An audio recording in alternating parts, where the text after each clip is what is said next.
Alors voilà, bienvenue pour la deuxième partie d'aujourd'hui. Donc on a vu les stades du développement et maintenant, donc vis-à-vis de Piaget, on va voir la théorie de l'apprentissage.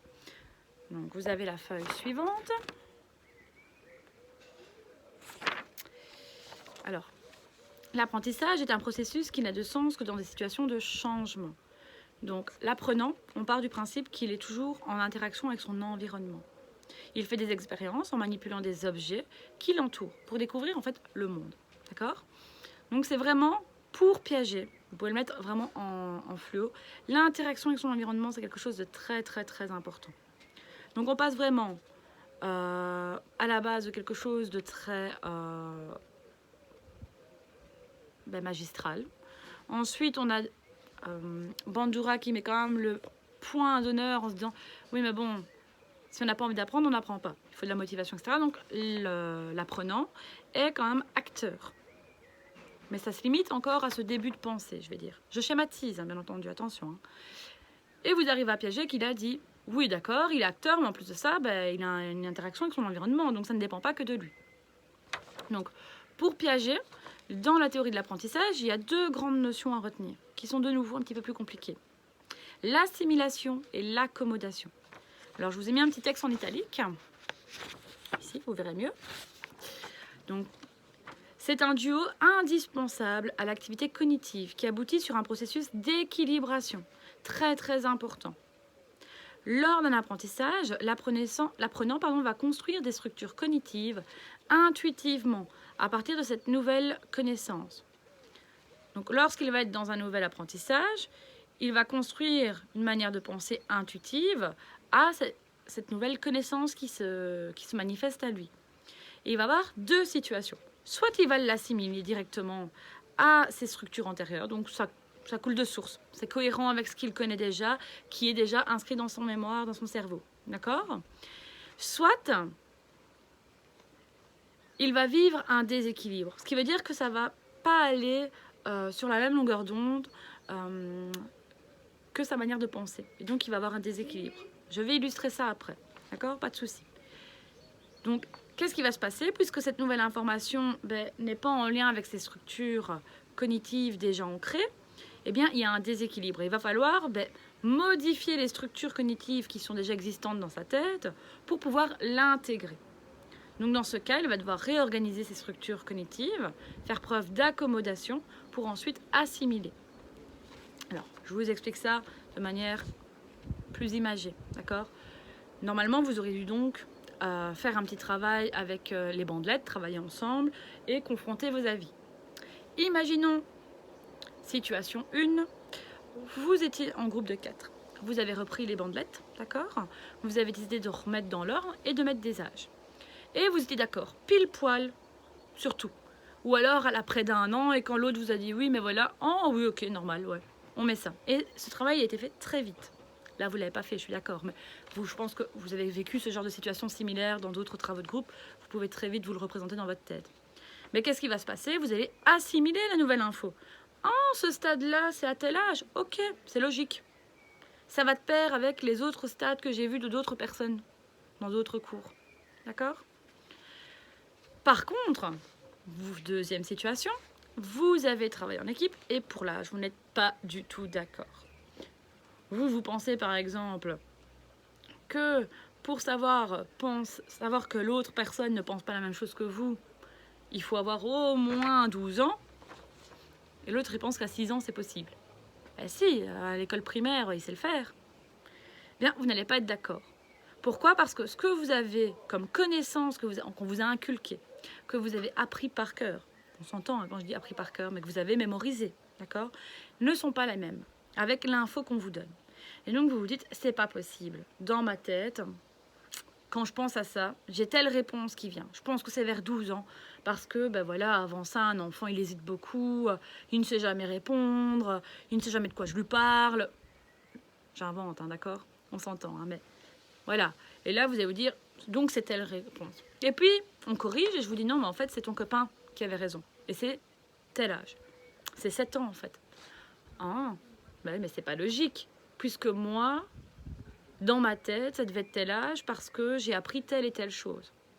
Et donc, vous allez devoir modifier ce que vous avez déjà acquis dans votre tête pour pouvoir intégrer cette info.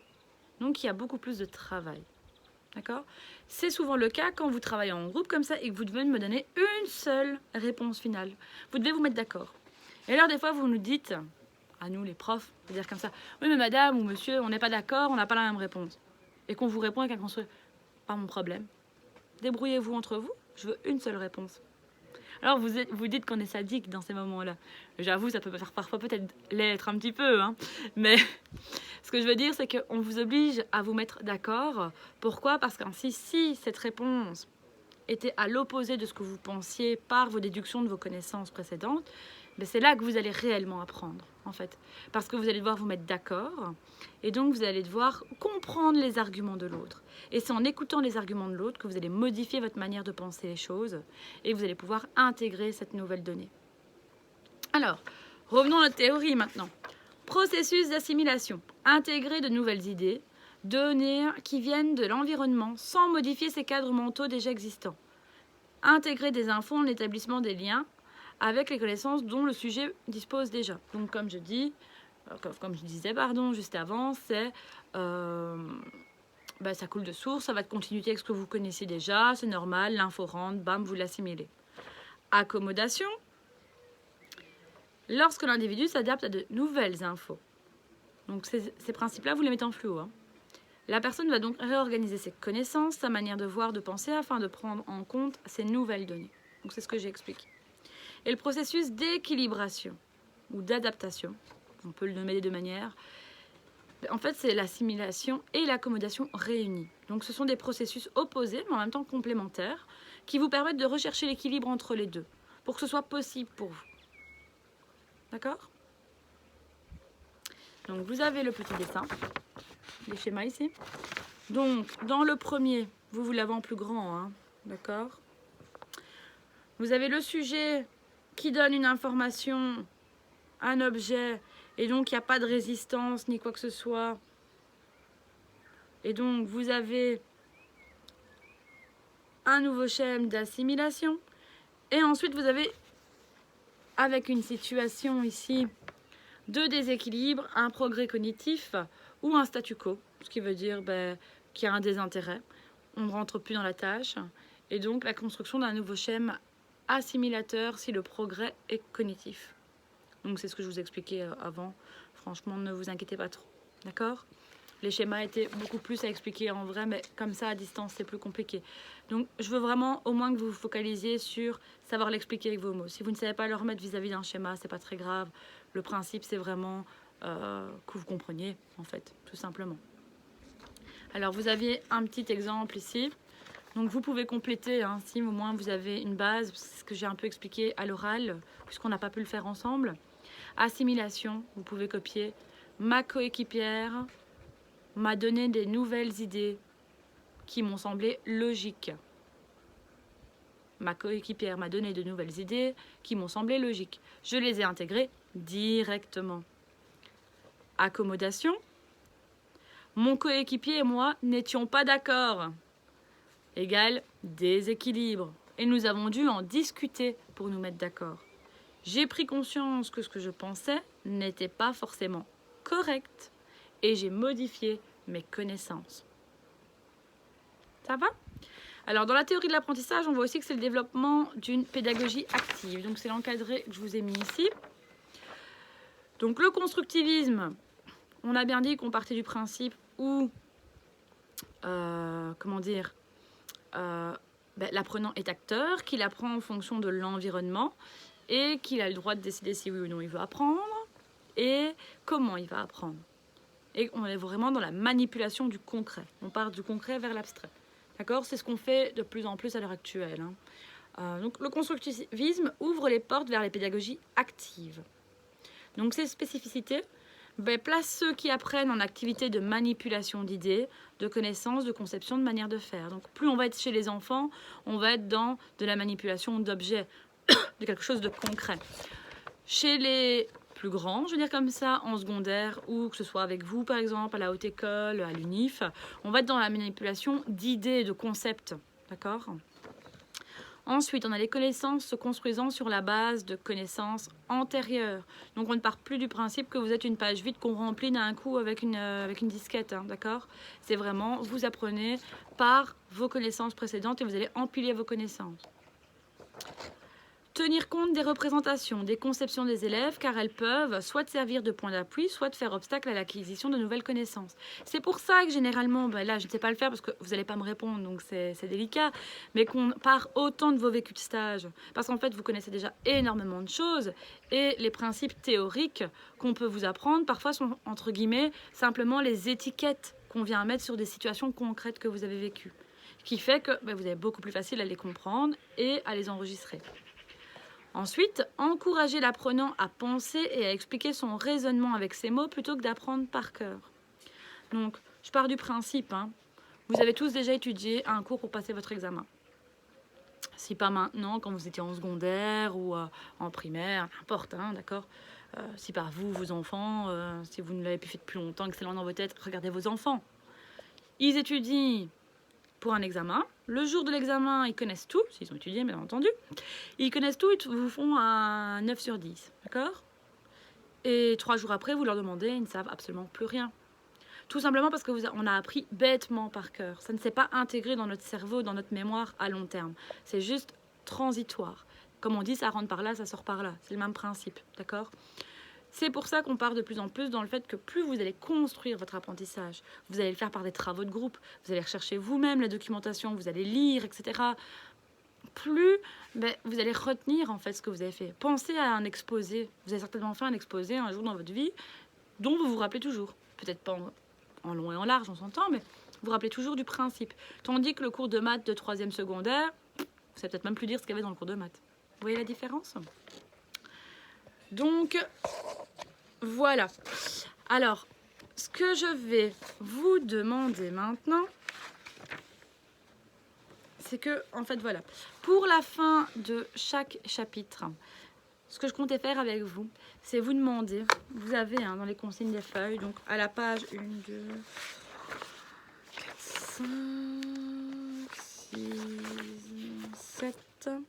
7, donc à la fin du chapitre 1 en fait du cognitivisme, comme ici à la fin du chapitre 2 du constructivisme, je vous demande, normalement ça aurait dû être fait en classe, de faire un tableau récapitulatif. Donc prenez un Word, d'accord, si vous avez la possibilité, sinon sur une feuille de papier, mais ce sera peut-être plus compliqué pour corriger, vous devrez tout retaper, à votre choix. Vous prenez un Word, vous faites 3 colonnes. Une Bandura, une Piaget et une qui sera Vygotsky, qu'on va voir la semaine prochaine. Et vous notez dans la colonne, forcément, qui est en lien avec votre chapitre, vous reprenez votre chapitre à côté. Vous relisez vos feuilles calmement. Ça peut peut-être être fait, je vous conseille en tout cas clairement, c'est ce qui était prévu, entre chaque cours. Comme ça vous permet de voir si vous avez des questions, des choses que vous n'avez pas compris, les poser au cours d'après, d'accord? Donc vous reprenez votre chapitre et vous indiquez les questions que vous vous posez. J'ai dit une bêtise, je m'excuse.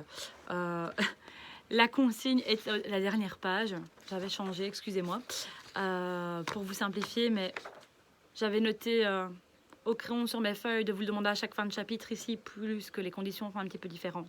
Donc, je reviens sur ce que j'ai dit. À la dernière page, vous avez les consignes. Mais vous pouvez le faire à chaque fin de chapitre, c'est beaucoup mieux.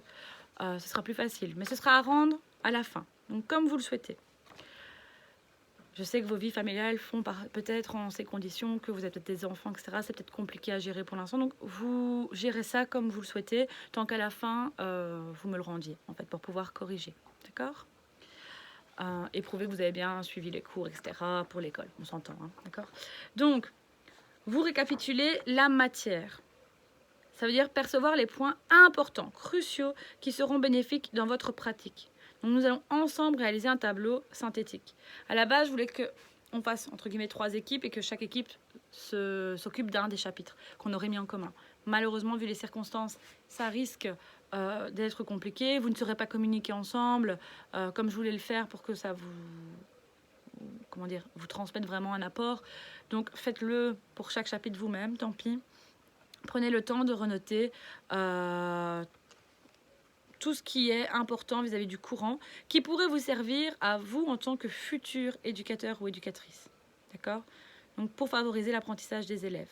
Donc la consigne est vraiment à la dernière page. Je vous invite vraiment à la lire calmement. Comme c'est un peu plus long, lisez les différents points, à part que vous réfléchissez, que vous le faites tout seul. D'accord? Ça vous aidera, je pense. Et moi, je vous abandonne pour cette semaine. Je vous conseille donc de faire ces deux-là pour la semaine prochaine. Et la semaine prochaine, on parlera du socioconstructivisme avec Vygotsky. Je vous souhaite une bonne semaine. On se revoit de toute façon jeudi pour le cours de méthodo. Et bonne soirée. Au revoir.